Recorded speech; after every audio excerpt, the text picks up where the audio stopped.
everyone, and this is my review for Impact Wrestling on March the 16th, 2017. And well, since this is actually being filmed on March 16th as well, or Austin 316 Day, you'll be seeing me grabbing a beer every now and again because, well, you're supposed to drink a beer on this day. And yeah, I know St. Patrick's Day is tomorrow, but screw it. I'm not going to be celebrating tomorrow. So you might see me take a swig of that every now and again throughout this review. So Impact Wrestling this week. First of all, they started off with Alberto El Patron coming out. Basically started off the show. And he had given up his world title in a backstage office segment where he's like, oh, you didn't win the title, right? It's like, okay, I'll relinquish the title, give it back to Lashley and everything in that sense. So he gives up the title for not winning it the right way. Little bit of a weird way of going about it, considering how many world titles have been won in that way before. So that was a little bit awkward of how they decided to do it. And you also saw more of these, I guess that's how they're going to get Dutch Mantel and some of these other guys that have TV time is based off of these backstage office segments where they're talking about everything that's going on out there in the Impact Zone. So you'll be seeing a little bit more of that, I guess, here in the very near future. But he basically calls out Lashley saying, he's like, I've got to talk to the champion. I want another title shot. I know I can beat him. All that kind of jazz. Alberto El Patron playing up a big baby face on this side of everything. But instead, he gets EC3. And he wants basically comes out there and says like he doesn't like the aspect that he comes in here just trying to get world title shots, and like he just walked in here. He wants him to earn it, and he wants him to face him tonight in the ring. But Alberto El Patron just treats him as almost like an afterthought, basically basically saying EC3 is not worth his time in any way, shape, or form. But eventually, it does lead to like I think EC3 throws out one insult, and basically the match gets made a little bit after that. They brawl, and then they end up making the match for later in that evening. Again, they were doing one of these office segments after this. They were doing one of these office segments again after this. They were having a conversation on the tag team titles based off of what they saw last week with Decay getting the world tag team titles when the Hardys had teleported elsewhere and everything to go along with it. Honestly, it just kind of led throughout the evening saying, Bruce Pritchard, who is back there, is like, I've got an idea. I'll go out there and actually say. He doesn't say it till much later in the show to go along with it. But I guess, again, this is one of those new things you're going to have to get used to with Impact Wrestling. I'm not sure if I'm going to end up liking it all that much with everything. I did like the interactions between EC3 and Alberto El Patron in their segments, but I was not too keen about these whole office conversations that they were having with like Dutch Mantel, a couple of the other agents, and Bruce Pritchard to go along with it. I'm not sure how I'm going to end up liking those. We'll see how they play off in the end with everything. Up next, they had a video package for Eli Drake and Tyrus, and this was right before their match with what was it? I'm going to butcher this name. Lardardo Kid and Garza Jr. This is more newcomers coming into the show, and more people that we haven't seen before in the from the other variations of the show itself. This match was a rather good match. Again, still getting used to some of the newcomers coming in there and everything, but they continually put these newcomers over throughout the entire throughout this entire time. Like last week they had Reno Scum go over. They were new to the company, and now they have both of these guys go over in the company as well. Eli Drake and Tyrus basically argue after the match. You don't really get too much out of this particular one. to go along to go along with everything. But like I said, pretty decent match. We're getting to see more newcomers, coming in and seeing how they're going to be using them. It looks like they're going to be putting these guys over for the most part. Up next, you had another promo package, but this was based off of everybody who was going over to Pro Wrestling Noah in Japan. So you had Moose and Eddie Edwards. Those were the main ones that I definitely remember throughout the entire promo package. A good promo package on there, but basically them going over the entire aspect of being over in Pro Wrestling Noah and everything in that sense. Sorry, had to take a drink again.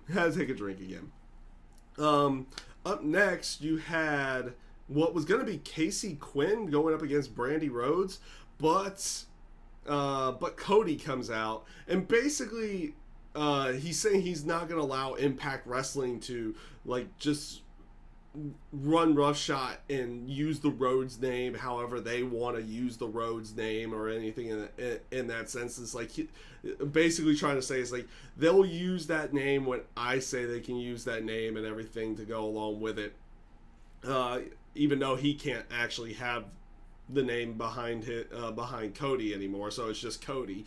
And also says Moose was making excuses for not being there, even though he's in Japan, and he's talking about wanting the Grand Championship and everything in that sense. Not a bad promo from Cody here. I liked what he was he was just coming off as a true scumbag in this promo in every way. He was even saying to the one lady who Casey Quinn, who was out there, is like, here's $45. It's 20 more than what they were going to pay you to begin with. Just coming off as a true scumbag throughout the entire aspect of this segment. And I thought it came off really good. I really did enjoy Cody's promo this week. And it'll be interesting to see how everything comes off when he and Moose actually have a match down the road. I'm not sure if it was during this set of tapings or if it's going to be during the next set of tapings that he and Moose actually have that match, but we'll see how everything goes. They come back from commercial break and Rosemary basically attacks Casey Quinn and destroys her. Nothing much to really say about that. She just kind of stands over her tall, basically trying to show herself as the dominant force, being the Knockouts champion. So she's basically showing her off to be the dominant force of the Knockouts division at this time. But nothing really much to be said about this because there was no promo, no anything. She just came out there and destroyed her. As a matter of fact, they came from commercial break and that was what was happening. Up next was EC3 going up against Alberto El Patron. This was a good match. This was a good match between the two of them. I thoroughly enjoyed this match between EC3 and El Patron here. They did a very good job of setting up a lot of different aspects to the match and eventually also showing EC3's frustrations with how he was how he was acting towards the end of the match. He hit TK3s on Alberto El Patron. Looks like he has him beat, but doesn't decide to go for the pin. He goes for a chair, and basically you're showing signs of a heel turn in this sense, though he is kind of justified in what he's doing because he's being thought of as an afterthought to go along with it by everybody else. So eventually, I guess, is going to lead to what would be a heel turn in that sense. But overall, really good match between the two of them. I like, obviously the aspect of EC3 being a little bit reluctant to shake Alberto's hand after the match to go along with everything. And also the backstage segment where they were talking about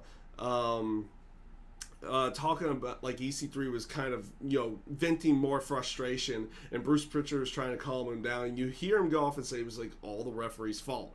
And if you look at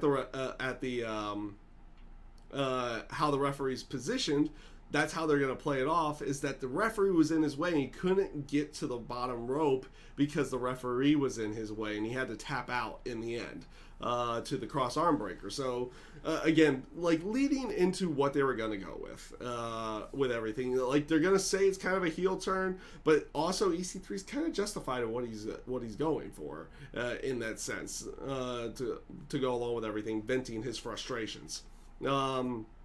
Up next was a Reno Scum promo. These guys are intense. They're intense with their promos, but they are bad with their promos. They gave like their own variation of the United We Stand, Divided We Fall. It's basically their tagline is United We Survive. United We Survive, Divided We Die. It was so bad. It was really, really bad. I did not like it. I did not really care for their promo all that much. They have that whole oi thing going for them as well, kind of like a, what's that? I think that's an Australian thing, or what they use a lot more overseas for everything. I did not really care for it. I did not care for their promo all that much. They are intense throughout their entire promos, but I just thought this one came off bad. It was not a very good promo from those guys. So nothing more to really say about that. Up next, you had Suicide going up against Andrew Everett, or it was Suicide versus Andrew Everett versus Braxton Sutter versus Trevor Lee for the X Division title. This is a good match. It's interesting to see that, it's like we're kind of out of characters right now. Oh, do we still have the Suicide outfit? Yeah, we do. All right, let's put it on someone. Let's put it on someone and get them out there. So Suicide is back within the confines of Impact Wrestling. It's been so long since he's been gone. I thought there were some really good spots in this one, especially their variation of the Tower of Doom. Braxton Sutter power bombs Trevor Lee, which I think he suplexes Suicide, or he German suplexes Andrew Everett, he German suplexes Suicide, who superplexes Andrew Everett.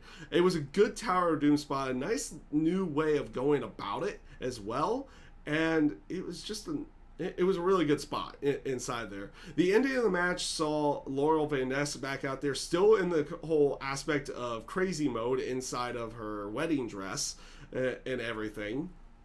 And distracting Allie and Braxton Sutter to allow Trevor Lee to get the victory in the end. Like I said, good match. Some really good spots inside there. No real story built around the entire match, but a good overall, fun match to watch with some really good spots inside of there. Sienna comes out after the fact while Laurel Van Ness is still out there, and basically cuts a promo on Allie and Braxton Sutter. Basically is like saying, Romeo and Juliet always have their tragic demise in the end.